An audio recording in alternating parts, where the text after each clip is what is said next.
저기 시간이 7분밖에 없으니까 말을 좀 빨리 하고 요약해서 하려고 합니다. 우선 제가 쓴 글의 제목이 유감과 동정인데 아마 이해하실 겁니다.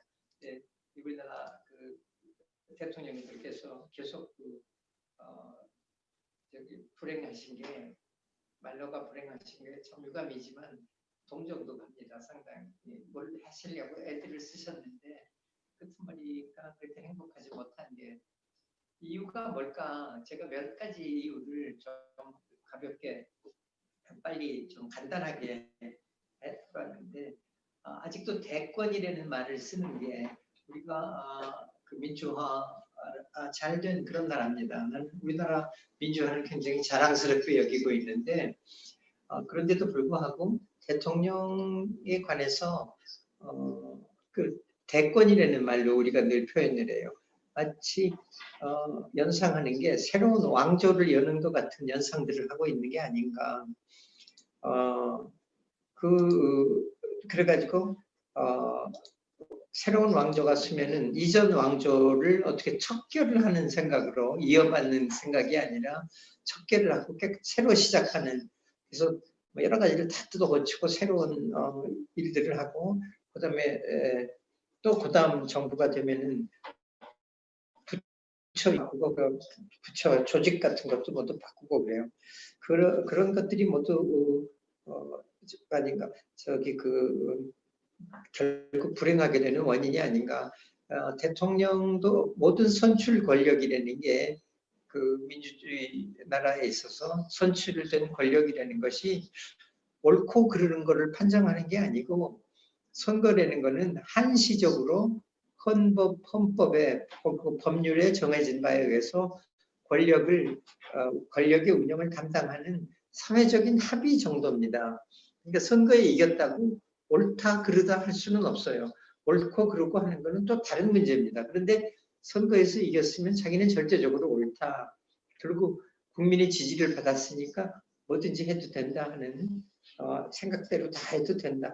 이런 이런 생각을 하는 게 아닌가. 그래서 요즘 나오는 얘기들을 들으면 조금 민망할 때가 있어요. 마치 법률에 의해서 법이 정해진 바에 헌법이 부여한 그런 권한에 의해 가지고 어떤 사법적인 일을 한다든지 감사한다는 사람 보고 뭐 개가 주인을 물으려고 한다는 표현을 쓰든지 집을 지키라고 했더니 자기가 안방을 차지하려고 한다. 이분들은 그냥 법에 정한 거에서 따라하는 건데 마치 대권을 잡았으니까 거기에 거역하면은 역적 같은 이런 생각을 하고 있는 거 아닌가. 이런 것들이 모두 결국은 민주주의에서 정한 대통령의 위상이나 권력하고 위배되는 게 아닌가. 근데 그렇게 생각하는 게 그런 것 같아요. 그래서 저는 또 대통령 주변에 있는 분들은 법에 어긋나더라도 대통령의 권력이 창창할 때는 법에 어긋나더라도 어떤 편법을 쓰더라도 대통령의 뜻을 따라 주려고 하고 그런 식으로 변법적인 혹은 불법적인 일을 하기도 하는데 결국은 이것도 또 결국 저게 되지 않는가. 그리고 저게 전에 Politics of Caesarism이라고 하는 논문을 하나 쓴 일이 있는데 그 논문에 대통령이 딱이 잘못하는 것보다 대통령 가까운 측근들이 잘못하는 것, 그리고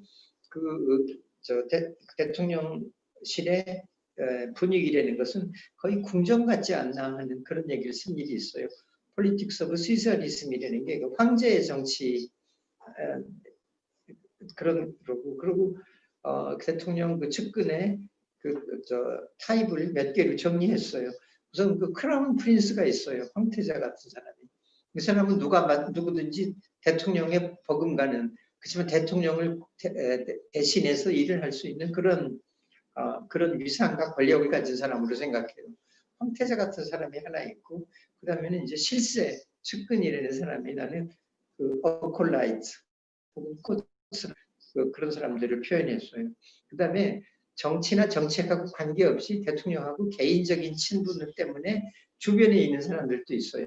그 가신 그룹들이 리테이너스가 있고, 마지막으로 어떤 궁정에도 어릿광대가 있어요. 그 코트 클라운이라고 부르는 어떤 궁정이든지 광대가 있어요. 이 사람은 별로 하는 일이 없는 것 같아도 굉장한 영향력을 발휘해요. 그러니까 사람 사이의 관계 같은 거를 적당히 얼버무린다든지 뭐 이런 식으로 농담 같은 걸 해서 사람을 웃기고 지나간다든지, 옛날에 궁정에는 늘 광대가 있었어요. 어릿광대가. 코트 클라운이라고 하는 이런 사람들이 모두 다 대통령을 보좌하고 대통령의 그 지시를 따라서 일을 하지만 또 자기 일들을 해요. 인사 같은 것도 자기 편의에 따라 가지고 그런 일들을 하는데, 이게 모두 다 나중에는 대통령의 흠으로 돌아가게 됩니다. 그래서 대통령 측근의 비리 이런 것 때문에 또 대통령이 굉장히 곤란하게 돼요. 아들들이 그러는 경우도 있고, 어떤 경우는 형님이 또 그러는 경우가 있고, 이런 식으로 대통령을 굉장히 불행하게 만들지 않는가. 그다음에 또 하나는 제가 크로니 퍼블릭 에식스라고 불러요. 그러니까 크로니 에식스, 천민 공직윤리라고 부르는데, 뭐냐 하면은 공직에 있는 사람들이 공적인 공적인 관계를 유지하는 게 아니라 이게 끼리끼리 말하면 사적인 학연, 지연, 또 그냥 개인적으로 친서관계, 친척관계 이런 거를 가지고 공적인 관계도 처리를 해요. 공적인 관계가 말하자면은 사적인 관계에 의해서 유지가 되는 그런 경우가 있어요. 그래서 인사 발탁인다든지 또 무슨 어떤 일을 할 때도 끼리끼리 그냥 이렇게 다른 나라 있어요. 다른 나라도 무슨 학교 출신이라든지 뭐 이런 게 있는데, 우리나라는 이게 엄청나게 심한 것 같아요. 김대중 대통령 때는 이걸 어떻게 막으려고 상피라는 말도 쓰셨어요. 상피라는 건 서로 피해야 한다. 그러니까 원래 옛날에는 뭐 근친상간 같은데 쓰는 말이었는데, 그러니까 같은 학교의 졸업생이든지 뭐 이런 사람들이 장관 차관을 함께 한다든지, 같은 지역 출신이 무슨 뭐 국장 과장 이걸 함께 한다든지, 그걸 절대로 피하라 그래서 상피라는 개념을 썼는데 그렇게 안 돼요. 계속해서 이게 저거예요. 무슨 라인, 무슨 산맥 어쩌고 그런 식으로. 그리고 마지막으로 너무 지나친 사명감이 있어요. 저는 리더십에 혁명적인 리더십이 있어요. 혁명적이고 급격한 변화를 추구하는 그런 리더십이 있고, 개혁적이고 연속적인 리더십이, 그러니까 전임자가 잘못한 거를 조금 고치고 좋은 거는 물려받고 하는 식으로 연속적인 리더십이 아니라, 우리나라 대통령의 리더십은 거의 혁명적인 거 아닌가. 새로운 세상을 만들겠다. 한 번도 본 일이 없는 이런 세상을 만들겠다. 그런 거는 현실에서 가능하지가 않아요. 이런 지나친 사명감하고, 그러니까 만일 혁명적인 상황이라면, 불란서 혁명이든지 소련 혁명이든지 혁명적인 상황이라면은 뭐 그런 리더십이 있을 수도 있겠지만, 대부분은 불행하지 않습니까? 그뿐만 아니라 우리나라는 혁명적인 상황은 아니에요. 신생 국가들 중에서 그래도 아주 잘 발달을 잘한 나라입니다. 물론 잘못들도 많은데 그걸 고치면서 개혁적으로 진행해야 하는데 그렇지 않은 거 아닌가.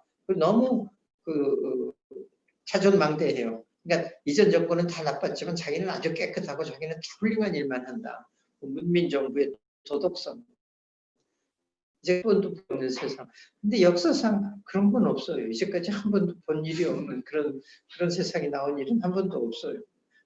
끝으로 한 번 되풀이해서 얘기하는데, 선거라는 것은 헌법에 정한 바에 따라서, 법률이 정하는 바에 따라서 한시적으로 권력을 위임을 하는 사회적인 합의에 불과하지, 그게 선거가 옳고 그름을 판정해 주는 건 아닙니다. 그런 거를 좀 제대로 이해하는 게 왜 훌륭한 그 인물들이 대통령이 되기까지는 몹시 어려운데 어려운 과정을 거쳐가지고 대통령이 되셨으면은 그 나라를 잘 지도하다가 은퇴하면 또 그 보람이 있고 행복한 이런 생활을 누리셔야 하는데 그러지가 못하는 경우가 불행한 경우가 너무 많은 그런 거에 관해서 우리가 한번 다시 생각해야 하지 않겠는가. 그래서 쓴 책입니다. 들어주셔서 감사합니다. 네, 감사합니다. 우리 권윤진 씨가 음소거 키시고 뭐 소감도 좋고 질문도 좋고 말씀하시죠. 권윤진 씨 음소거 키시고 말씀하세요. 네. 첫 번째 순서라 조금 긴장이 되는데. 크게. 좀 크게 말씀해 주세요. 네, 저 첫 번째 순서라 조금 긴장이 되는데요. 네. 전 감사드리고 저 여쭤보고 싶었던 것이 한국의 대통령들이 말년에 좀 비극적인 상황으로 이어지는 데 있어서 어떤 한국에 구조적인 문제가 있다고 하면 과연 어떤 것을 꼽아 주실지 궁금했어요. 저 스스로 생각했을 땐 정치인이 다음 선거가 없다는 것이 정치인이 다음 한국 대통령은 재선이 불가능하잖아요. 그러니까 단임제인데 그 다음 선거를 대비하지 않아도 된다는 그런 구조적인 상황이 훨씬 더 권력을 잡고 있을 때 더 절박하게 만드는. 그렇겠죠. 더 많은 것을 약간 좀 뭔가 과감하게 좀 면밀하게 들여다보기보다는 과감하게 약간 추진하고자 하는 그런 뭔가 배경이 되지 않았을까 이런 생각을 했는데요. 이 반면에 좀 구조적인 부분에서 제도적인 맞아요. 구조적인 부분에서 약간 좀 어떤 걸 약간 꼽아주실 수 있으실지. 그러니까 4년 연임으로 한다면 예를 들어서 좀 낫지 않겠는가. 네. 그럴 수도 있습니다. 근데 저는 평소 생각이 제도 개혁으로는 큰 변화를 일으킬 수 없다고 생각해요. 존 듀이 이야기가 제도를 자꾸 바꾸는 나라는 그러니까 아픈 병자하고 같다고. 그러니까 어디를 고칠 수 없는 병을 갖고 있으니까 이쪽으로 놓으면 좀 나을까 그러고 그쪽으로 놓으면 또 딴 데가 아프고 그러니까 튼튼한 나라라면은 제도를 자주 안 바꾸고도 나라를 유지할 수 있다고. 미국 경우 같은 데 보면은 개헌이라는 게 거의 없지 않습니까? 영국은 아주 헌법이라는 것도 없고 그러면서도 그 나라가 운영이 되는데 그 제도를 바꾸면 아마 또 다른 폐해가 나지 않겠는가. 그러니까 4년 연임제로 한다고 해서 나는 이게 바꿔지지 그거보다는 사회가 문제가 아닌가. 제 생각에 제가 늘 얘기하는 게 정치가 훌륭해서 사회가 잘 되는 게 아니고 사회가 훌륭해야 정치가 잘 된다고 생각했어요. 이거 누구 대통령이 되면은 적어도 전반기 대통령이 인기가 있고 그 권한을 잘 유지하고 있는 한에는 거의 제왕같이 거기 맹목 복종을 하고 불법이라도 서슴지 않고 저지르면서 대통령의 뜻에 따르려고 하고 그러죠. 그러니까 그게 이제 대통령 하나에만 국한되는 게 아니라 대통령 부근에 있는 사람들도 대통령하고 버금가는 권력들을 행사를 해요. 그런 것들이 나중에 모두 다 일종의 비정상적인 상황에 이르고 그렇게 되지 않겠는가 그렇게 생각합니다. 그러니까 제도를 바꾼다고 해서 나는 좋은 결과가 빨리 되리라고 생각을 안 하고 솔직히 말씀드리면 지금 우리나라 정치 현황을 보면 개헌을 잘할 수 있는 정치적인 능력이 없지 않나 싶어요. 그냥 억지로 한다면은 또 어떻게 나쁜 개혁을 하지 않나. 지난번 선거 제도 같은 거 바꾸고 나서 보면 부작용이 너무 많지 않습니까? 좋은 뜻 가지고 한 것 같은데 나중에 보면은 운영이 안 돼요. 사회적인 그 억제가 있다면 그런 식으로 본래 뜻에 맞지 않도록 그 거대 정당들이 행동을 하면 사회적으로 이거를 받아들이지 않는 그런 그 문제가 그런 그 준비가 있다면은 아마 그렇지 않겠죠. 선거제도 뭐 지금 그 선거구 하나씩 그러니까 단순 과반수로 해가지고도 민주정치 잘 운영하는 나라들도 있지 않습니까? 네, 알겠습니다. 다음 신정현 의원님 혹시 질의응답 가능하세요? 신정현 의원님 의견이나 소감이나 질문. 네, 신정현 의원님 아기 때문에 아마 힘드신 것 같고요. 우리 나경수 아드님은 넘어가겠습니다. 나경수 전 비서관님 넘어가고 나경수 비서관님 자주 뵈실 테니까요. 그다음에 우리 정다슬 기자님 의견이나 질문해 주시죠. 네. 너무 잘 들었고 말씀하시는 것 들으면서 좀 두 가지가 좀 궁금했는데 유일하게 불행하지 않으셨던 분이 좀 두 분이 있는 것 같은데 하나는 뭐 김영삼 대통령하고 김대중 대통령 어쨌든 옥에는 안 가셨으니까. 목에 안 갔으니까.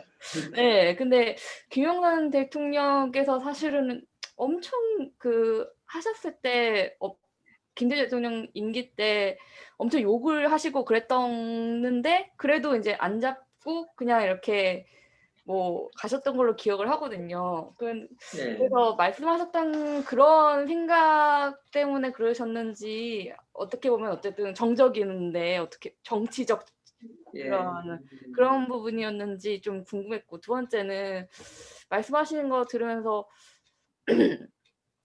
최근에 말씀 중에도 있었는데 집 지키라고 냈었더니 뭐 주인을 문다 이 말을 하셨는데 근데 어쨌든 얼마 전에 또 신년사가 있었잖아요. 근데 문재인 대통령께서는 그 발언에 대해서 또 전혀 법으로 정해진 일을 하는 것뿐이다라면서 또 논란을 차단을 하셨어요.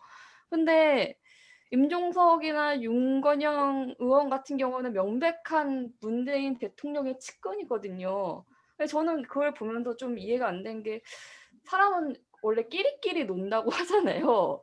그런데 측근은 그런 발언을 하시는데 문재인 대통령 굉장히 상식적인 발언을 하시고 저는 이런 미스매치가 도대체 어디서 나오는지 저는 잘 이해가 안 돼서 혹시 전 대사님께서 어떻게 생각하시는지 좀 궁금해서 좀 의견을 듣고 싶었습니다. 우선 김영삼, 김대중 대통령이 굉장히 불행하셨어요.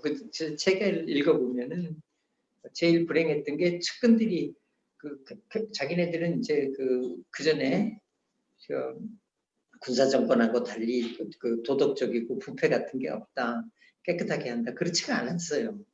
엄청나게 비리들이 많이 저질러졌고 김영삼, 김대중 두 분 대통령이 제일 불행했던 건 그 자손들이 모두 감옥소를 갔어요. 현직 대통령으로서. 근데 그 충격이 그분들 전기를 한번 읽어보시면 알겠지만 충격이 엄청나게 커가지고 마지막에는 국정을 제대로 돌볼 수가 없는 정도로 불행하셨어. 굉장히 충격이 심해가지고 그랬어요. 그게 측근들이 나쁜 일을 저지르는 거 하고 특히 자기 자손들이 가니까 감옥소를 가니까 그게 아주 힘들었죠.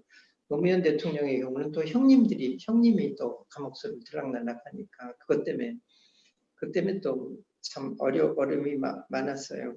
노무현 대통령은 정말 마지막이 불행하셨는데 김영삼 대통령은 또 거기 쓰지 않은 불행이 하나 있었을 거예요. 아마 김대중 대통령이 대통령이 되신 게 상당히 불행했을 겁니다. 그거를 막으려고 사실은 그걸 좋게 생각은 안 하셨는데 마지막에 김대중 대통령이 되셨죠. 또 김대중 대통령은 자손들이나 측근들이 감옥에 가는 게 그거 외에 근데 그분들 전기를 보면은 그게 엄청난 저거에서 손에 일을 잡을 수가 없었던 정도. 사모님들은 또 더 그보다 충격이 너무 심하고 김대중 대통령은 마지막 아주 불행하셨던 게 자기가 거의 뭐 브랜드처럼 추진을 하셨던 햇볕 정책이 생각대로 안 되셨어요. 지금 김정일을 하고 약속을 한 게 김정일이 답방을 하기로 했는데 끝내 안 했어요. 약속을 어기고 여러 차례 그 얘기를 했는데 약속한 대로 지켜라. 그리고 그 혹시 김정일이 그 못 온다 하고 회의 같은 걸 얘기하면은 아주 싫어하셨어요. 자기하고 그렇게 딱 약속을 했는데 안 올 리가 없다, 온다 그랬는데 결국 안 왔어요. 안 오고 정 만나고 싶으면 일구츠크로 오라고 러시아에서 만나자. 그 아무 의미가 없잖아요. 서로 그 답방을 서로 교환을 하기로 했는데 약속을 안 지켰고 그 마지막에 그 뭐 핵무기 문제 이런 게 터졌는데 그때 이제 그 김대중 대통령이 그 임기 말기에 자기가 직접 가실 수가 없으니까 특사를 보냈어요. 대규모 친서를 가지고. 그랬는데 김정일이 그것도 만나주지도 않았어요. 바쁘다고. 그러니까 그때 아주 김대중 대통령이 좀처럼 화를 내시는 분이 아닌데 그때 아주 상당히 화를 내신 모양이에요. 화를 내시고 김정일은 바쁘다고 안 만나고 우리가 뭐 대규모 사절전을 보냈어요. 한 30여 명. 근데 술만 잔뜩 먹여가지고 연애를 베풀어가지고 술만 잔뜩 먹여서 저걸로 가신 분들 중에 특사로 가신 분들 중에 토한 사람도 있대요. 그게 북한이 아주 잘하는 짓이에요. 막 많이 권하고 그래가지고. 근데 이게요, 크게 희망을 걸었던 또 여러 가지 어려움을 불구하고도 추진했던 저거 한데 자기 생각하고 정반대로 됐어요. 그게 한번 읽어보세요. 근데 제가 나중에 2000년에 그 6.15 정상회담 6.15 남북 선언문이 나온 그 첫 번째 정상회담 나온 직후에 북한에서 나온 소설이 하나 있어요. 김남호라고 하는 작가가 쓴 소설인데 만남이라고 한 그 소설을 보면요. 우리가 생각했던 것하고 아주 달라요. 그 북한의 문학작품이라는 건 물론 정치의 일부고 그 소설을 말하자면 그 두 정상의 만남에 관한 건데 아주 다르고 그러니까 이런 식이에요. 남한은 그냥 형편없이 타락하고 오염이 더러운 그런 나라고 김대중 대통령이 불순한 동기를 가지고 김정일 총비서를 꼬여가지고 자본주의 그거를 물들게 하라고 했다가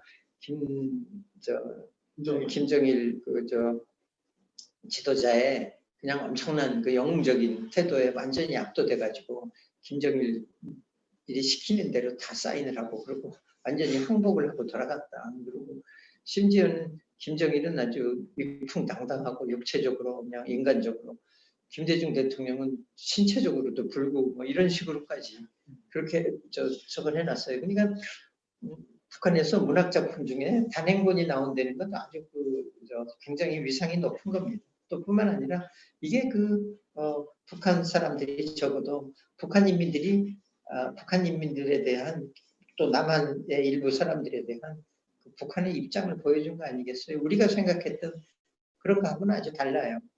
그러니까 그것도 마지막에 많이 불행하셨어요. 제가 쓴 책에 그 얘기를 좀 했는데 두 분은 뭐 직접 감옥은 안 갔지만은 역시 말년이 행복했던 건 아닙니다.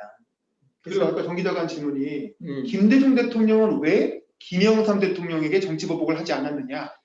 그 질문. 예, 그 점은 아주 특별히 훌륭한 점이라고 생각합니다. 김영삼 대통령한테 뿐만 아니라 사실은 자기를 감옥소에 넣고 감옥소뿐만 아니라 사형 선고까지 한 그 대통령들도 완전히 대통령으로 인정을 해줬어요. 적어도 1년에 정기적으로 부부 동반 초청을 해가지고 했을 뿐만 아니라 그분들하고 저녁을 같이 하는 모습을 보여줬을 뿐만 아니라 대통령 되신 다음에 제일 첫 번째로 한 일이 그거였어요. 뭐냐 하면요. 자기 강장의 측근이 건너갑 고문이지 않습니까? 그 건너갑 고문에게 지침을 주신 게 뭐냐면 박정희 대통령 기념 그 사업을 시작을 해라.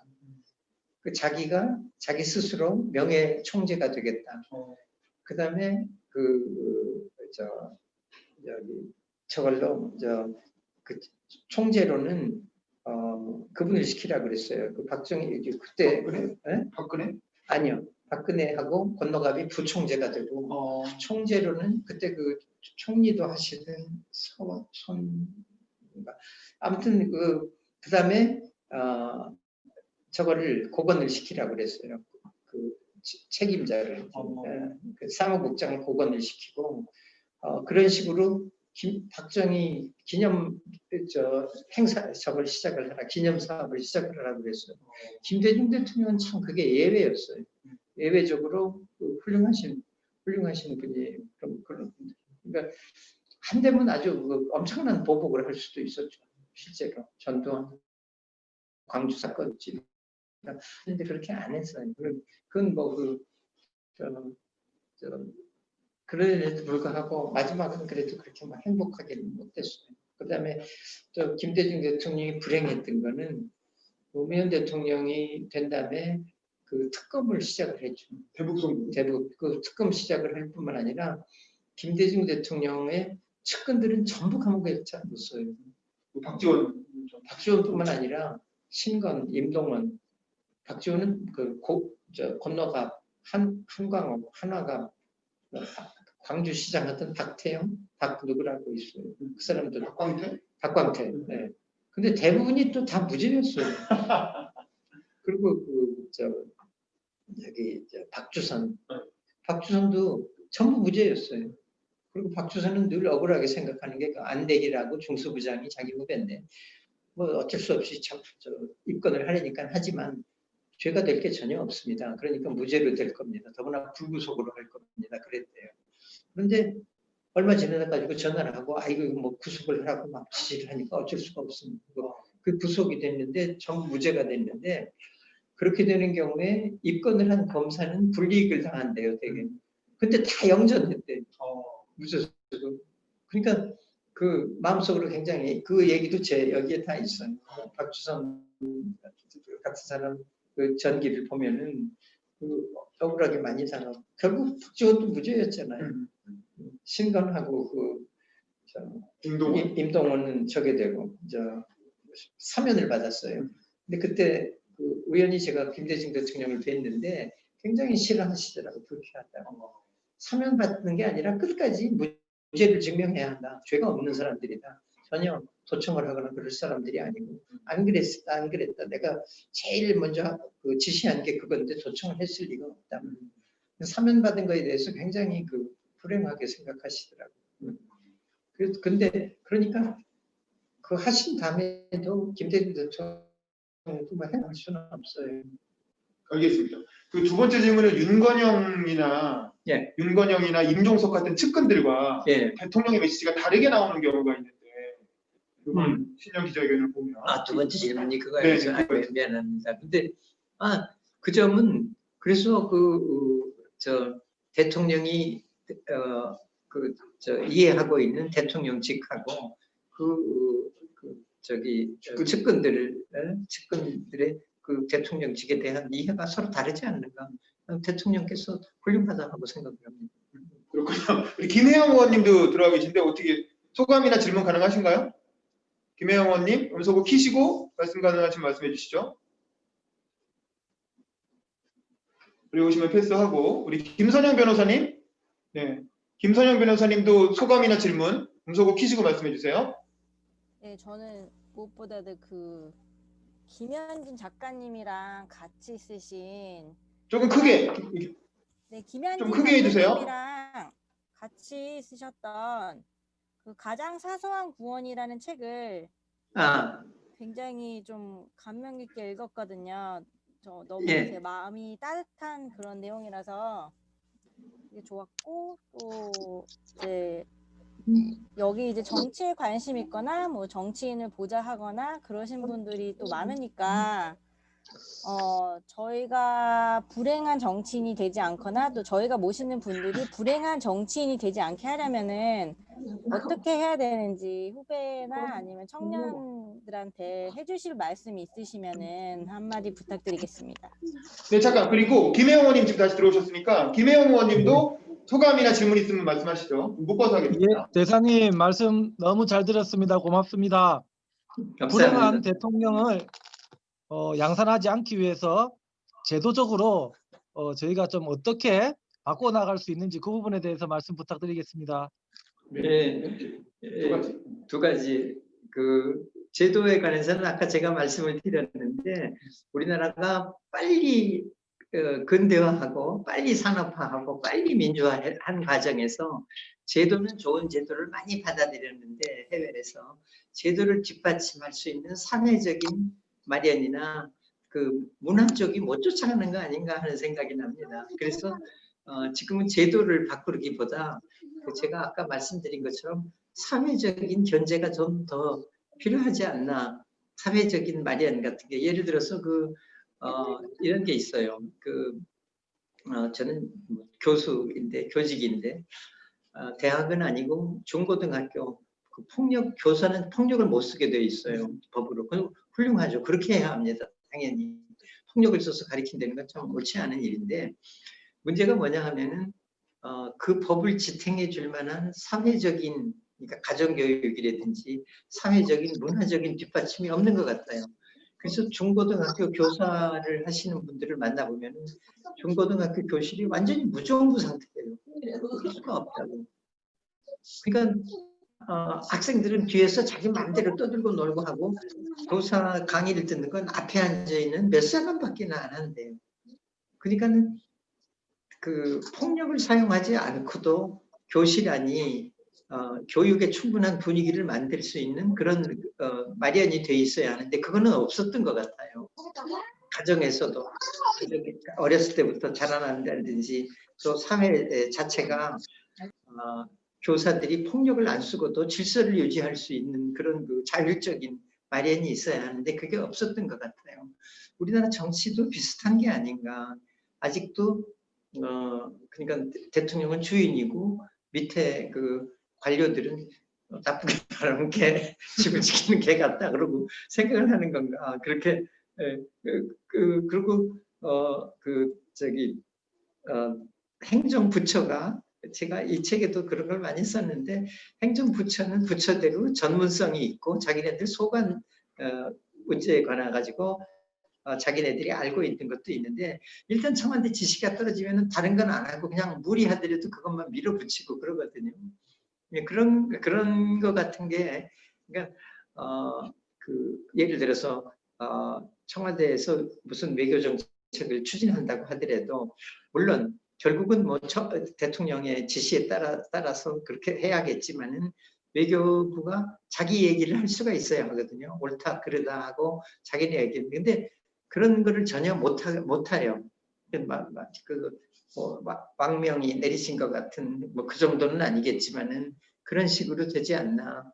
그래서 제도를 바꾸기보다는 사회 문화적으로 우리가 좀 더 뭐라자면 교양 같은 게 필요하지 않겠는가 그런 생각입니다. 우리 김선영 변호사님 질문은 후배들에게 해줄 조언이니까 맨 마지막 말씀으로 해주시면 좋을 것 같아요. 정치 얘기입니까? 네. 예. 뭐 하고 싶으면 마지막에 다시 한번. 지금 준비하고 있는 책이 정치 충원에 관한 책을 하나 준비하고 있습니다. 정치 충원이 어떻게 돼야 하나. 그러니까 우리나라 다른 나라 자유민주주의를 하려면 제일 중요한 게 뭐냐 하면은 정치학을 공부한다든지 무슨 외국 유학을 한다든지 이런 게 중요한 게 아니라 정치인으로서 품성이 갖춰져야 해요. 이 품성이 제일 중요한 건 뭐냐 하면요. 자기 주장을 할 수 있어야 해요. 자기 주장을 합리적으로 뭐가 옳다 그르다 하고 주장을 할 수 있는데 반면에 남의 주장을 들을 수도 있어야 해요. 남의 주장도 들어보고 자기하고 이해관계하고 이념이 다른 사람의 주장을 들어보고 토론을 할 수 있어야 해요. 네 얘기는 들어볼 필요도 없다. 너는 아주 쓰레기다. 이렇게 얘기하지 않고 들을 수 있는 준비가 돼 있어야 해요. 그리고 타협도 하고 합의를 이룰 수 있어야 해요. 자기 주장을 관철할 수 있는 만큼 상대방의 의견도 수용할 수가 있어야 해요. 이런 정치인으로서 포메이션이요. 법률을 공부한다거나 사법시험 뭐 행정 합격한다든지 기업에 성공했든지 해서 되는 게 아니고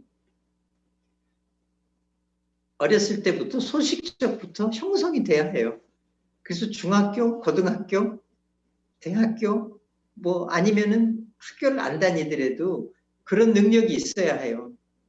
자기 이해만큼 상대방의 이해도 중요하다 그러고 그런 그게 돼야 하는데 그 훈련이 없는 거 아닌가. 우리는 되게 사회에서 훌륭하게 돼서 고시 합격을 하든지 뭐 시민 운동을 하든지 뭐 그런 사회에서 명성을 얻어가지고 아니면 탤런트가 됐든지 그래가지고 정계를 들어가는데 그거를 바꿔가지고 정치인으로서 포메이션이 돼야 하는 게 어떨까. 옛날에 알베르 까미 같은 사람이 자기가 틀릴 수도 있다 하고 생각하는 정당이 있으면 자기가 그 정당에 들어가게 얘기한 일이 있어요. 이건 정치의 경우에는 완전히 옳고 완전히 틀리고 하는 건 없거든요. 근데 그렇게 그게 그 훈련이 돼서 그러니까 북구라파 같은 나라는 고등학교 때 이미 정당 가입을 해요. 학교 내에서 정당 활동을 하고 영국, 미국이 모두 다 그렇게 하죠. 다른 나라들 되게. 그래서 정치 활동을 배워요. 정치인으로서 훈련이 되고 박사를 한다거나 무슨 뭐 이래가지고 훌륭한 정치인이 되는 건 아니라고 생각합니다. 그래서 뭐 예외도 있겠지만은 정치에 들어가려는 분들은 젊었을 때부터 그래서 지금 20대, 30대 이쪽 분들이 정치에 좀 관심을 갖고 정치적인 훈련이 되고 이분들이 정치에 많이 들어갔으면 좋겠습니다. 알겠습니다. 우리 두 명씩 묶어서 질문 받을게요. 우리 빨리 윤왕희 나왔으면 박사하고 좋겠습니다, 대사님. 서영일 씨. 윤왕희 박사부터 질문 좀 해주시죠. 아까 예. 무슨 다른 책 얘기를 하시는데. 네네. 아니요, 잘 들었습니다, 대사님. 좀 크게. 예. 잘 들리나요? 네네네. 예. 저 평소 생각했던 거하고 비슷한 말씀을 주셔서 되게 공감하는 바가 많습니다. 그 민주주의 사회에서 통치자가 사실은 이제 머슴이라고 봐야 되는데요. 그 대통령이면 대통령이면 나라의 제일 큰 머슴인 거죠, 사실. 근데 우리 사회에서는 그런 인식이 없고 그런 습속이 없기 때문에 그런 측면이 있는 것 같고요. 아까 말씀 주신 것 중에 그러니까 왜 불행한 대통령이 나오냐는 건 이제 이게 제도냐 사람이냐 이 두 가지 대립되는 관점이 있는 것 같습니다.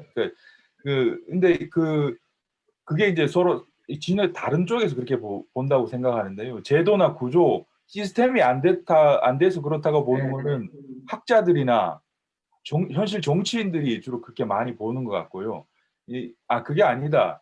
사람의 문제라고 생각하는 거는 국민들 수준에서 그런 것 같습니다. 그러니까 이게 서로 안 맞기 때문에 그 정치권에서 아무리 제도를 바꾸자 학계에서도 지금 뭐 정부잖아 정치인들이나 학자들이 많지만 성립될 수 없는 게 국민이 보는 시선하고 다르기 때문에 그런 거라고 보고 그렇죠. 전략적으로도 정치인들이 제도를 바꿔야 된다고 하는 거는 본인들한테 있는 책임을 돌릴 수 있는 부분이거든요. 그렇죠.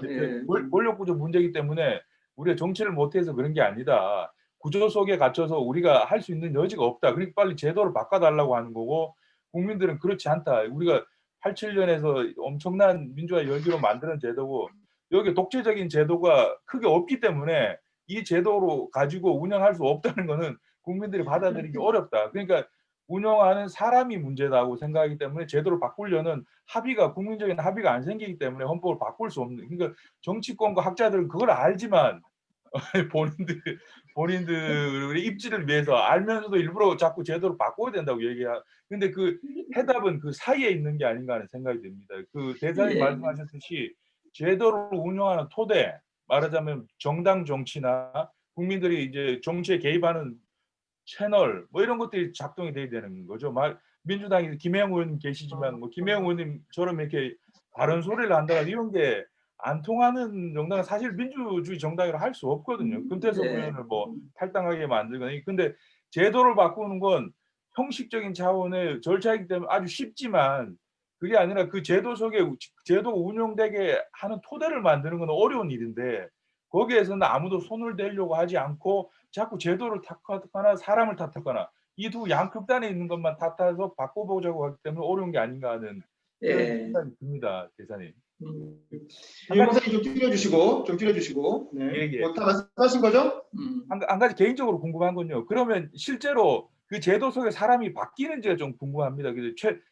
최고의 권력을 가진 대통령이 되면 대사님 이 청와대에서 가까이서 봤을 때 제일 처음에 취임했을 대통령하고 퇴임을 앞둔 대통령이 실제로 개인적인 사람의 퍼스널리티가 좀 달라지는지 가까이서 보셨을 때 뭐 그런 부분 어떤지. 네, 알겠습니다. 거기까지 듣고 서영인 학생도 혹시 질문이나 의견이 있으면 먼저 얘기하시죠.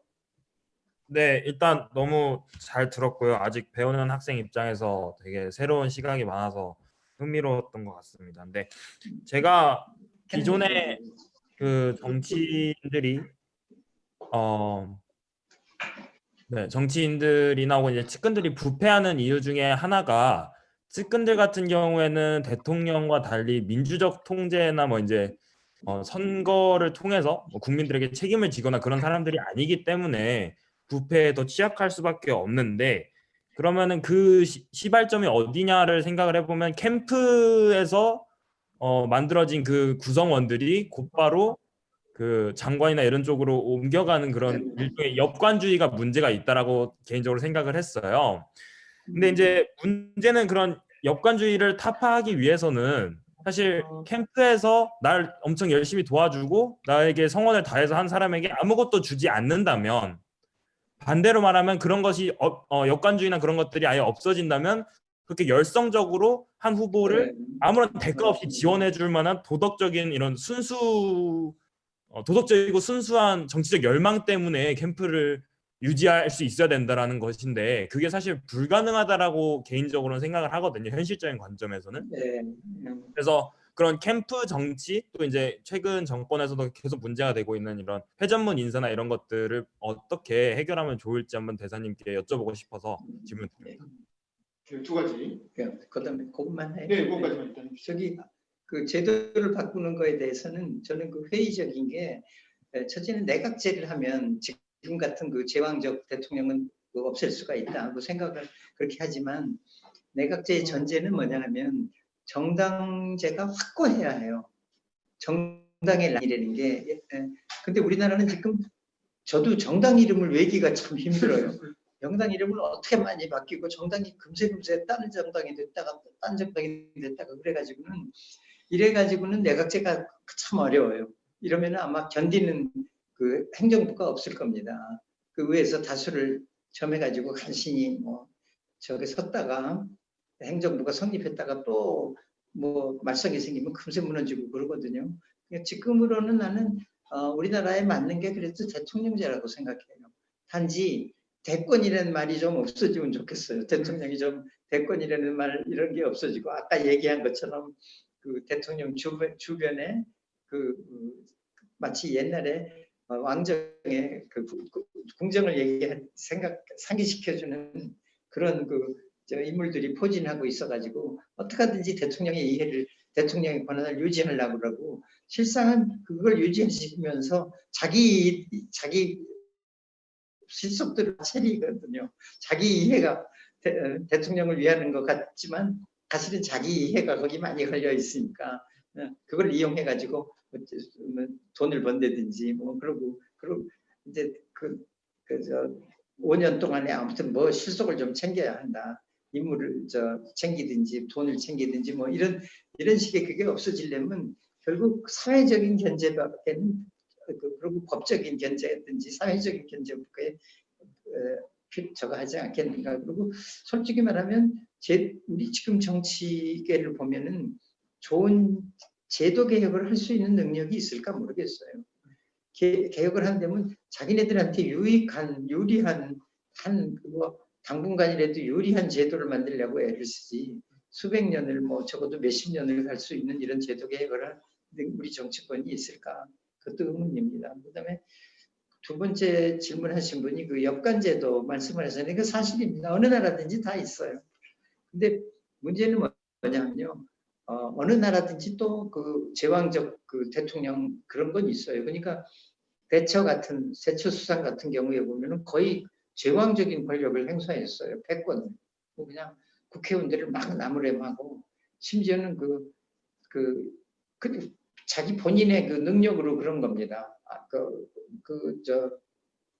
하원에서 토론을 할 때에 대처가 막 상대방 진영 야단을 치면 상대방 그 야단 맞은 국회의원은 시큐리티 블랑켓을 찾는 경우도 있었대요. 시큐리티 블랑켓 알잖아요. 아기가 불안하면 그 담요를 끌어안고 있는 거 있잖아요. 그 정도로 그 파워가 있었어요. 그리고 핸드백이라는 핸드백으로 얻어맞았다는 그런 유행어도 있었어요. 이런 사람은 거의 막 제왕적인 권력을 행사하기도 해요. 근데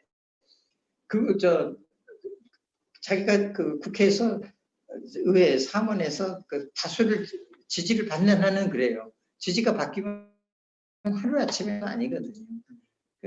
우리나라 대통령은 또 올해도 못 가요. 5년 끝나면은 5년 말 되면 이미 권력이 슬슬 빠져나가기 시작하고 불행이 시작되죠. 그러니까 엽관제라는 것도 다 있어요. 어디든지 다 있는데 정도 문제예요. 미국 경우에도 물론 스포일스로 쓰는 적이 있는데 기한이 정해져 있어요. 1년, 2년 했다가 자기는 그 사람들은 나가야 해요. 폴리티컬 어포인트라는 게 차고 앉아서 오래 하는 직업도 아니고 또 자기가 임명할 수 있는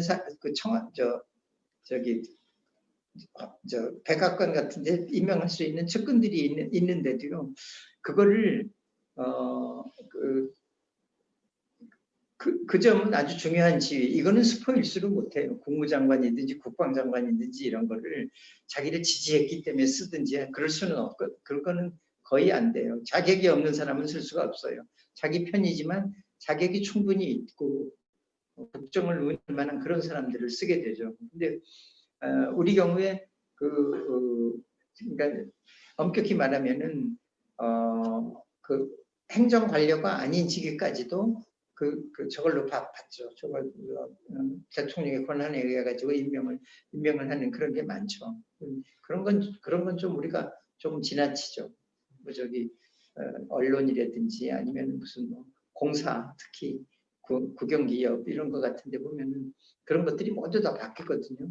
근데 저도 잠깐 정부 내에 있어봐서 알지만 엄청난 특권들이더라고요. 받는 보수 같은 것도 별로 하는 일도 없이 무슨 이사 또 감사 이런 거 같은 거 하면 저도 덕을 본 일들이 있어요. 그냥 가까운 사람들이 무슨 그런 공사 같은데 중요한 직책으로 가면 테니스장도 공짜로 쓰고 그랬어요. 그러니까 테니스 거기도 그 사람 덕택에 가서 테니스도 공짜로 하고 그랬는데 행복하더라고요. 그 대신 떨어지면은 이제 정권이 바뀌면 그냥 완전히 떨어지니까 어떻게 하든지 다음 정권에 또 끼려고 애들을 쓰죠. 이런 폐해 같은 거는 알면서도 지속이 되는데 끝으로 얘기를 하면은 우리나라가 그래도 괜찮은 겁니다.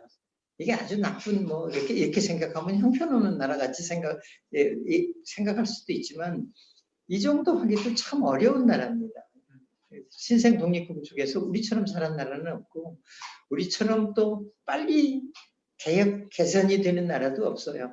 나쁜 점이 아직 많지만 개선도 잘해요. 좋은 점으로 자꾸 나가고 그리고 중요한 게 언론이 살아있고 아직도 시민단체들이 활동해요. 근데 시민단체 지도자하고는 정치하고는 안 맞아요. 원래 시민단체 김대중 대통령께서 한번 그런 얘기를 물어봐요. 시민단체 사람들도 그 정치에 저걸 하는데 그 시민단체 사람들이 그리고 무리한 요구 같은 걸 많이 하고 그런다. 그래서 시민단체 그런데 소금으로 생각하면 어떻겠습니까? 소금이 없으면 음식이 안 되는데 소금이 주식이 되면 곤란하지 않습니까? 소금을 먹고 살 수는 없으니까. 그러니까 시민단체 같은 분들이 정치에 대거 진출하고 하는 거는 그렇게 옳은 일은 아니라고 생각합니다. 역시 정치는 전문직이에요. 정치를 많이 해본 분들이 또 전기에 들어가는 게 시민단체든지 종교인이든지 교수든지 이런 사람들이 정치에 대거 진출하는 거는 공직에 바람직한 일이 아닙니다. 저도 교수로 공직에 있었는데 정치는 못한다고 그랬어요. 정치 같은 걸 할 수가 없고 그런 얘기를 한번 했더니 그 어떤 그 대기자 한 분이 그 얘기를 썼어요. 그 교수가 교수 출신이 공직에 많이 진출하고 정치에 많이 참여하는 건 옳은 일이 아니다. 그러고 썼는데 예외로 나정일 교수 같은 사람은 예외로 그러고 썼어요. 근데 지식인들이 정치를 하면 되게 불행해요. 그 볼셰비키 같은 사람이 모두 지식인들이잖아요. 그 불란서 혁명 때 그런 때도 보면은 지식인들이라는 건 원래 그 포용성 이런 게 없어요.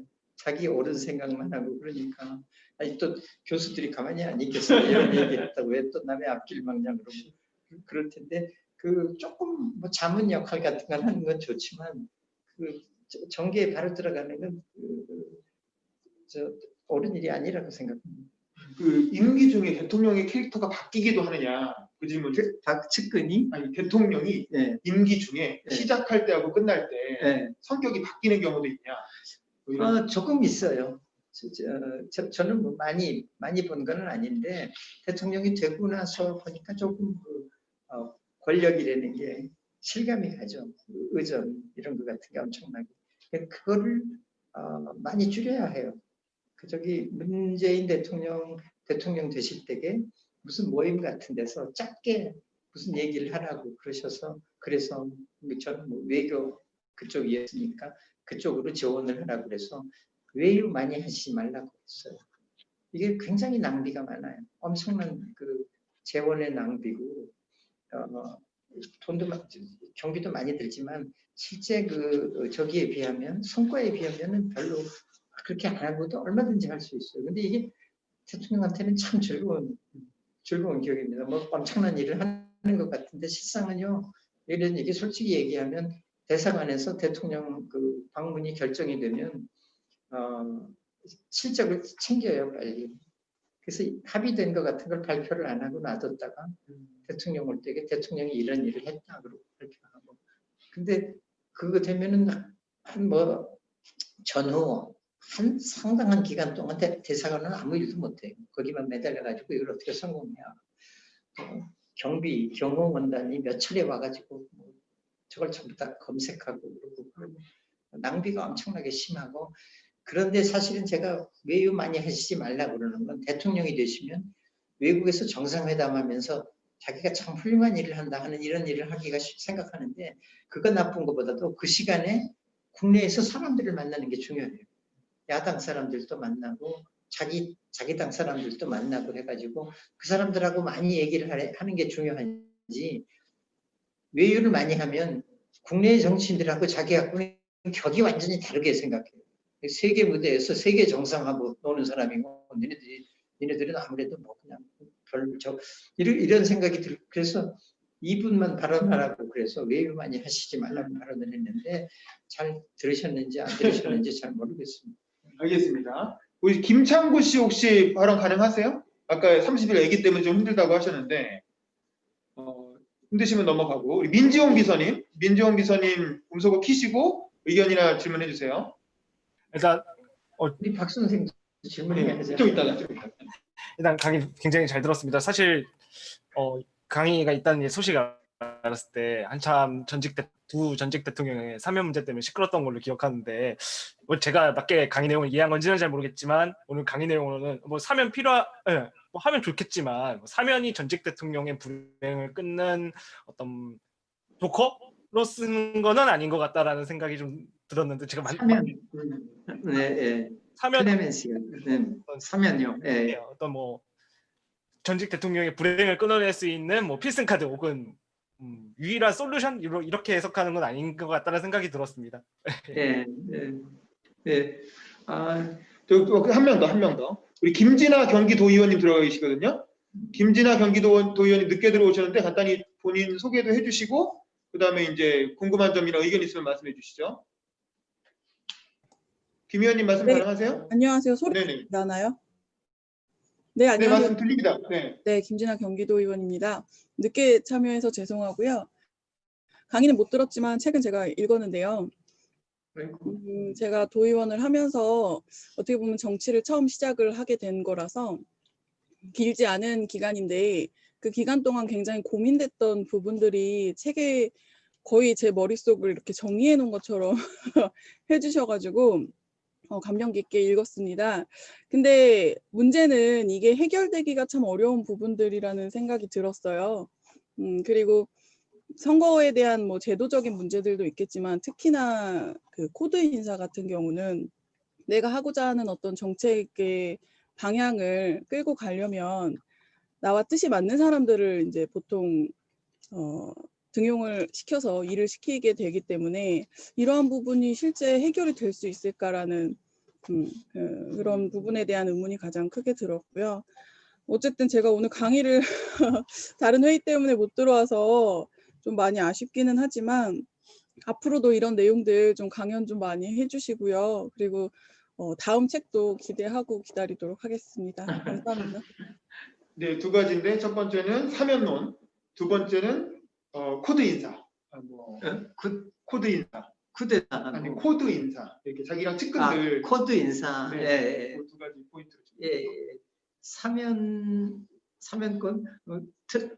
트럼프 사면하듯이 이런 건 좀 곤란하지 않겠습니까? 그런데 그 대통령이 특별한 그 정치적인 이유 또 혹은 무슨 사회적인 이유 때문에 사면을 행사하는 것은 어쩔 수가 없지 않겠습니까? 그런데 이제 그 사면 이야기하고 관련돼 가지고 그 지난번 미국 대통령 선거 때에 그 트럼프 대통령이 참 이상한 짓을 많이 하니까 기자들이 그 바이든 후보한테 당신 대통령 되면은 그 트럼프를 이제 법 조치를 해야 할 생각이냐 그랬더니 바이든은 거기에 대해서 굉장히 리저브돼 있더라고요.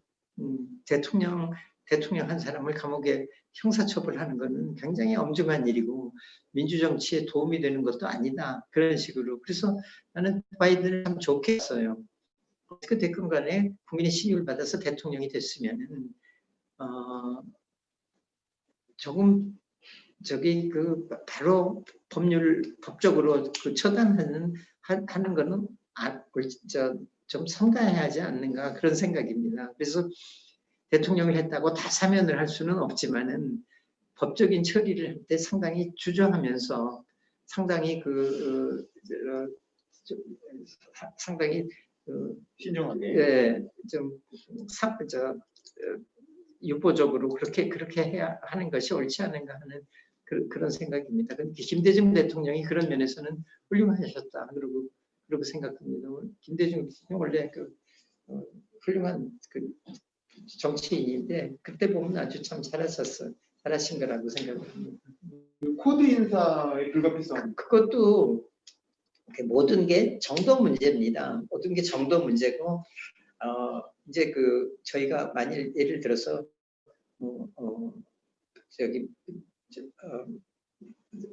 무슨 아주 부패한 나라든지 아주 심한 권위주의든지 독재 나라를 비판을 할 때는 이런 말들이 나와요. 우리도 비슷하지 않나. 북한만 자기 아들한테 물려주는 게 아니라 우리도 재벌들은 자기 아들한테 물려주지 않나. 학교도 자기 아들한테 물려주고 교회도 물려주고 그러지 않나. 그런 게 그렇죠. 우리라고 다 훌륭하고 다 나쁜 게 아닌데 정치에서 중요한 거는요. 정도의 차이예요. 어느 정도인가. 우리는 인권 위반이 없나. 미국은 인권 박해가 없나. 있어요, 다들. 그렇지만 북한이라든지 뭐 다른 권위주의적인 나라들하고 같이 비교할 수는 없지 않습니까? 나는 이 정치에 있어서는 정도의 차이가 본질적인 차이를 만들어낸다고 생각해요. 측근을 측근을 발탁을 하는 거는 그건 뭐 어쩔 수 없는 일인데 정도를 지킬 수 있으면은 너무 심하게 하고 자기 측근만 코드 인사만 너무 심하게 한다면 그게 또 문제가 아니겠습니까? 알겠습니다. 우리 뒤에 문정훈 씨 와 계신데 문정훈 씨도 간단히 소감 혹은 질문 말씀해 주시죠. 예, 좋은 강연 잘 들었습니다. 감사합니다. 한국의 불행한 대통령들이라고 이렇게 책을 쓰셨는데 이런 것도 보면서 약간 슬픈 역사가 계속 반복된 듯한 그런 느낌을 받았습니다. 예. 그래서 이제 아까 말씀하시기에 내각제보다는 그래도 대통령제가 우리나라에 맞는 체제라고 이렇게 말씀하셨는데, 그럼 이러한 다시는 불행한 대통령들이 나오지 않기 위해서는 현재 가지고 있는 대통령제를 어떻게 좀 수정 보완해야 될까에 대해 여쭤보고 싶습니다. 예. 잠깐만요. 마지막으로 우리 아드님 나경수 비서관님도 들으셨는데 그래도 소감이나 질문 있으면 말씀해 주시죠. 마지막으로. 기회 주셔서 감사합니다. 집에서 항상 되게 좋은 말씀을 많이 듣는데 유튜브로 통해서 이렇게 뵙게 되니까 아주 굉장히 새로운 것 같습니다. 책을 읽다가 보니 천민 공공윤리라는 부분에 대해서 이제 언급을 하셨죠. 그러니까 이제 한마디로 이제 크로니 폴리틱스에 관련된 얘기를 하셨습니다. 그래서 이제 불행한 대통령을 만드는 것 중에 하나가 이러한 이제 소위 말해서는 정실주의로 인해 그러니까 자기 측근들을 많이 봐주고 범법 행위를 한다 하더라도 조금 이렇게 무마해주는 이제 그런 현상들이 이제 일어난다고 말씀을 하셨는데, 그렇기 때문에 이제 불행한 대통령이 될 수밖에 없는 상황이다. 근데 불행함을 어떻게 정의를 할지는 잘 모르겠지만 최근에 이제 미국의 사태를 보고 미국의 트럼프가 자신의 이제 최측근들을 배논을 포함으로 최측근들이 이제 다 사면을 해주는 걸 보고, 그리고 다소 많은 득표를 받긴 했지만은 그래도 미국의 역사상 꽤 굴욕적인 대통령으로 아마 기록이 될 것 같고, 또 미국뿐만이 아니라 영국의 블레어 같은 경우도 자신의 최측근이 부동산 투기 등으로 꽤나 이제 그러한 이제 여러 스캔들로 등으로 인해서 많이 곤욕을 치른 걸로 알고 있습니다. 그러니까 이제 한국의 불행한 대통령인지 아니면은 정치의 필연적인 특성으로 인해서 불행한 대통령이 나올 수밖에 없는 것인지 그게 좀 궁금합니다.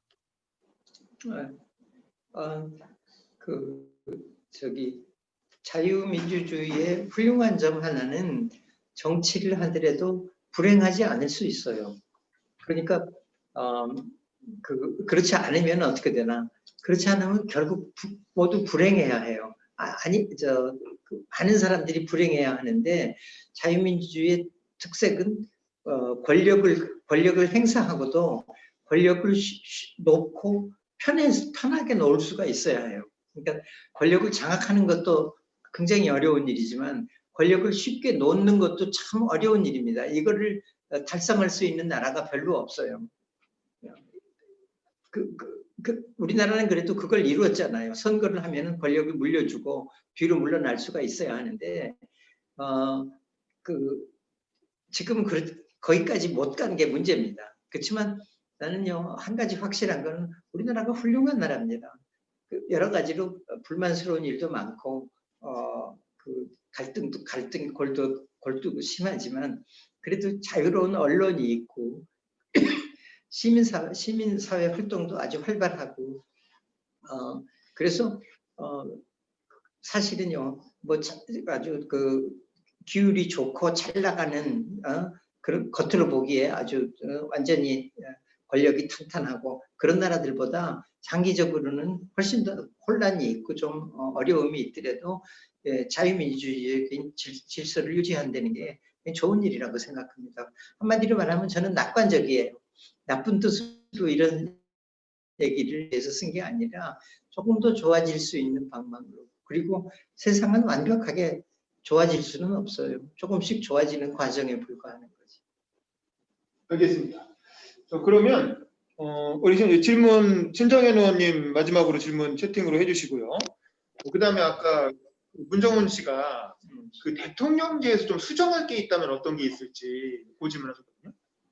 난 제도적으로는 특별히 바꿀 게 없을 것 같아요. 특별히 바꿀 게 없고 단지 사람들이 바뀌었으면 좋겠어요. 대통령은 왕이 아니다. 하늘의 뜻을 받들어서 이렇게 한다. 그게 아니라 헌정 질서를 받들어서 자기가 정책을 발표하고 하는 식으로 했으면 좋겠어요. 네, 우리 신정현 의원님 혹시 말씀 가능하세요? 예, 제 목소리 들리세요? 네, 들립니다. 네, 말씀하세요. 네. 네, 지금 방에다가 애를 보냈기 때문에 작은 목소리로 말씀드리는 거 양해를 부탁드립니다.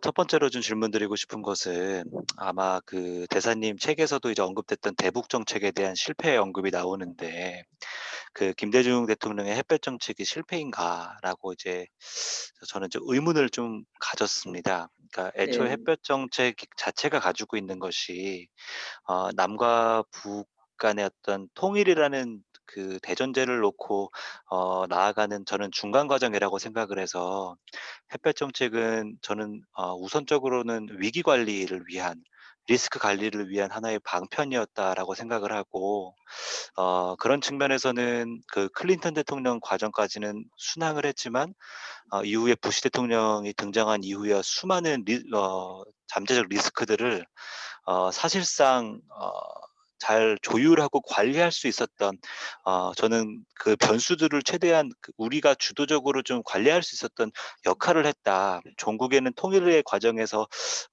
결과물을 내지 못했던 것은 인정하지만 애초 햇볕 정책은 그 분단을 통해서 만들어지는 수많은 불안정한 리스크들을 관리하고 그래서 이후에 소통과 대화를 통해서 이루고자 하는 방향으로 나아가는 저는 하나의 좀 수단이었다고 보기 때문에 이것은 실패였다기보다도 그 시기에 다양한 외부 변수들을 잘 관리하는 데 제 역할을 했다라고 보는데 이것에 대한 우리 대사님 한번 여쭤보고 싶고 하나만 더 질문 드리면 근본적으로 저는 이제 대통령만 불행한가라는 생각을 해봤어요. 사실은 우리나라에서 제가 만나봤던 수없이 많은 권력에 근접했던 정치인들은 그 결말이 다 안 좋은 것 같아요, 별로. 그 정치를 하면서 정치를 그만둔 이후의 사람들의 이야기들 중에서 또 정치하기 잘했어라고 했던 사람들을 거의 본 적이 없고요. 예. 그리고 또 떠난 이후의 사람들의 그 결말이 너무 좋지 않았던 것들은 비단 대통령뿐만 아니라 주변의 많은 정치인들의 삶에서도 너무 가깝게 찾아볼 수 있거든요. 그것은 또 권력이 가진 속성이기도 할 것 같고요. 그런 측면에서 이제 저같이 이제 초선 이제 경기 지방의원이고 앞으로 얼마나 더 정치를 할지는 모르겠지만 저 같은 젊은 청년들에게 또 30대, 40대 정말 가장 왕성한 정치 활동을 하는 사람들에게 정치하면서 이것만큼은 명심해라. 이것만큼은 절대로 기억해라. 라고 하실 말씀 있으시면 한마디 부탁드립니다. 마지막. 아이고 아주 두 질문 모두 다 훌륭합니다. 그러니까 쉽게 말하면 햇볕 정책은 실패 아닙니다. 그리고 계속돼야 합니다. 그런데 문제가 뭔가 김대중 대통령이 불행했던 이유는 기대를 너무 많이 한 겁니다. 한 번의 만남으로 모든 문제가 다 해결됐다. 이 이상 이제 전쟁도 없고 이제 화해, 교류, 협력 이것만 계속이 될 거다 하고 생각한 게 잘못이에요. 그것 때문에 불행했다고 생각해요. 그렇게 큰 기대를 걸지 않았더라면 불행했을 이유가 없죠. 그냥 일화로 말씀드릴게요. 햇볕 정책 초기에 제가 참여했었습니다. 햇볕 정책을 만들 때. 근데 그때 이제 김대중 대통령은 정계 은퇴에 계셨고 독일 통일이 아주 큰 화두였습니다. 우리는 독일 통일보다는 우리가 먼저들이라고 생각을 많이 했어요. 왜냐하면 우리나라는 통일이 되더라도 주변에 그렇게 큰 영향이 없는데 독일이 통일되면 유럽에서 큰 세력 불균형이 나옵니다. 세력 균형에 큰 변화가 나와요. 그런데 그런 어려움에도 국제적인 환경의 어려움에도 불구하고 독일이 먼저 통일이 됐거든요. 그러니까 그걸 우리가 굉장한 자격으로 받아들였고 김대중 대통령은 그 햇볕 정책에 굉장히 큰 기대를 건 게 발상의 전환이죠. 그러니까 북한하고 적대적인 관계를 유지하지 말고 좋은 관계를 유지해서 따뜻한 햇볕을 쬐어주면 외투를 벗을 거다. 그런 얘기였어요. 제가 조금 이의를 제기한 건 남의 외투를 벗기려고 그러면 안 됩니다.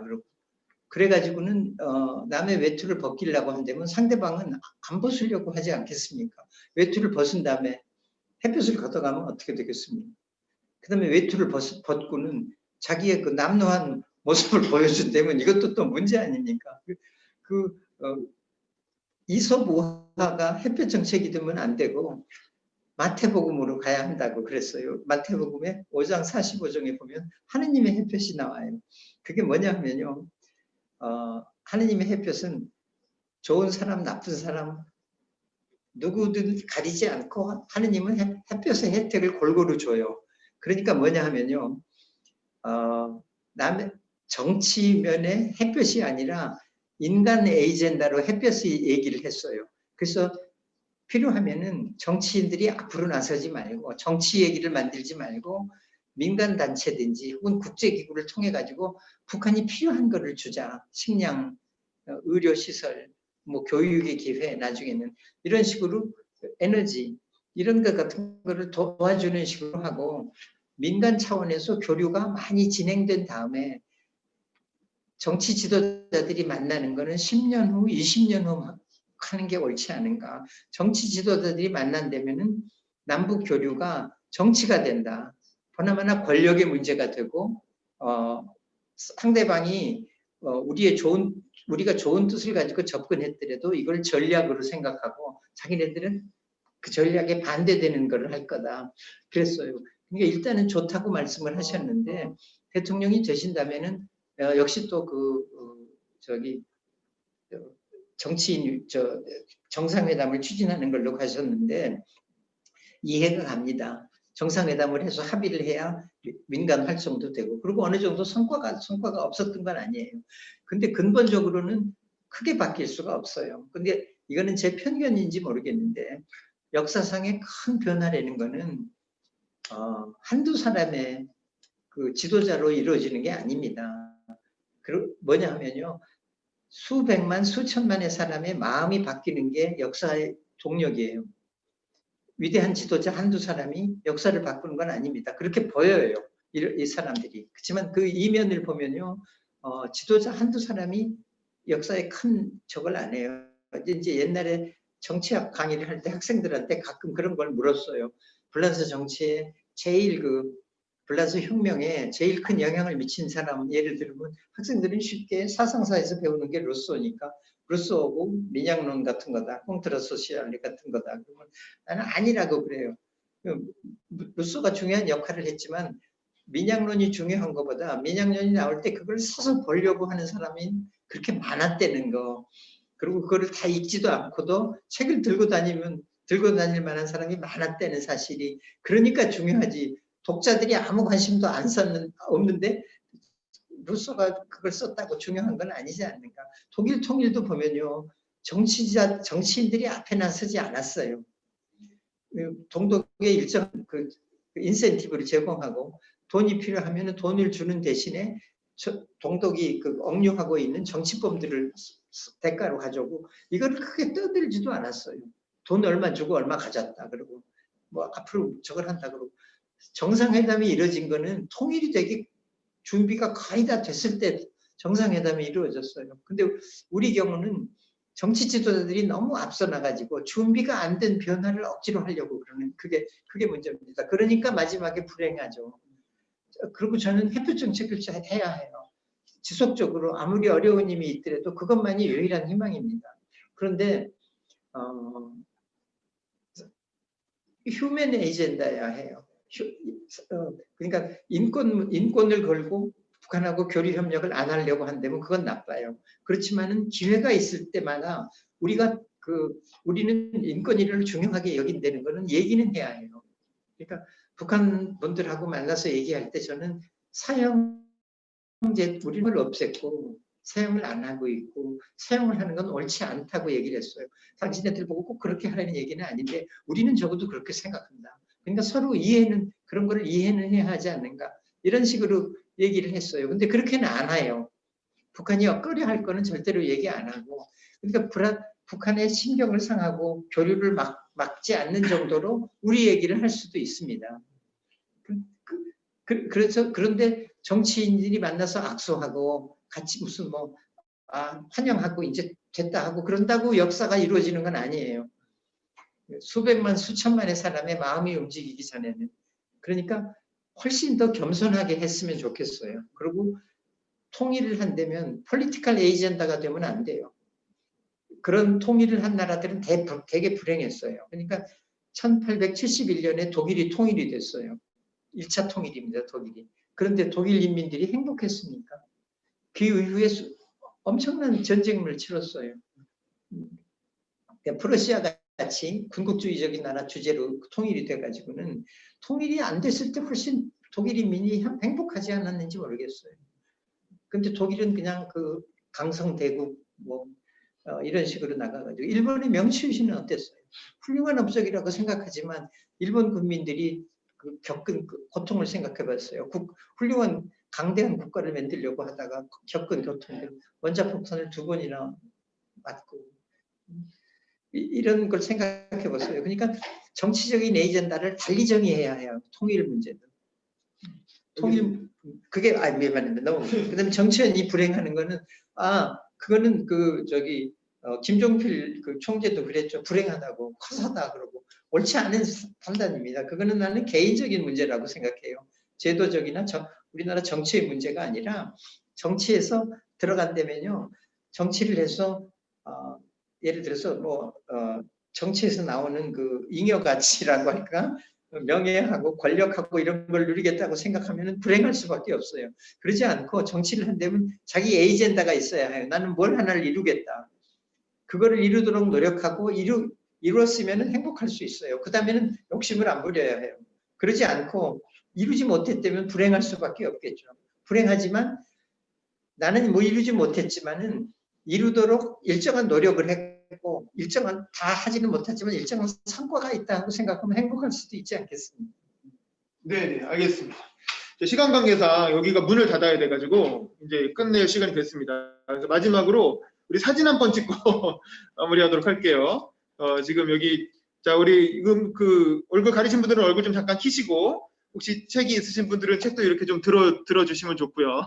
이렇게 해서 간단히 하나 둘 셋 하면 뭐 V든 뭐든 하면서 이제 끝내도록 하겠습니다. 자 하나 둘 셋. 한 번 더 하겠습니다. 네, 좋습니다. 자, 잠깐만 기다려주세요. 하나, 둘. 잠깐만, 하나, 둘, 셋.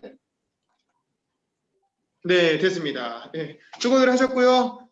좋은 강의 참여해 주셔서 감사합니다. 네, 감사합니다. 끝내겠습니다. 바이바이.